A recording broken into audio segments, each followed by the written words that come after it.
السلام عليكم. اليوم بتاريخ 28/10/2025 جيت بكم المنطقة ديال بوعرق ديال إقليم الناظور. شوفوا معايا الأثمنة ديال الزيتون، شحال كيعطي ديال الزيت والثمن ديال الزيت في الماكينة. كما كتشوفوا معايا في الفيديو، هذه هي الكوبانية ديال الزيتون في بوعرق. كتختلف الزيتون في الأنواع، كاين الخضر وكاين الكحل وكاين الحمر، وبطبيعة الحال كل حاجة وبثمنها. وكاين اللي هو مخلط كما كتشوفوا دابا في هذا الفيديو، فيها الكحل فيها الحمر وفيها الخضر.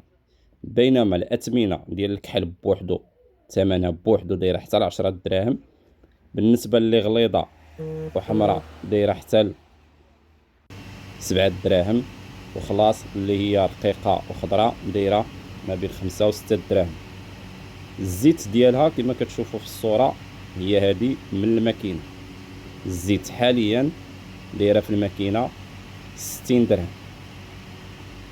كيعطي الزيتون ما بين 12 14 و 16 وكتوصل حتى ل 18 لتر للقنطار الواحد في هذه المنطقة ديال بوعرق في إقليم الناظور.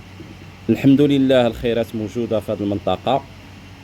كيف ما قلنا النوعية ديال الزيت كتختلف على حسب المناطق، كاين غير ما بين زايو وتاوريرت وجرسيف كاين واحد الاختلاف، لا في الروندما ديال الزيت بالنسبة للقنطار، ولا بالنسبة للمذاق ديال الزيت، ولا بالنسبة للون ديال الزيت. خليونا معكم تعليق اللي بغى اي استشارة.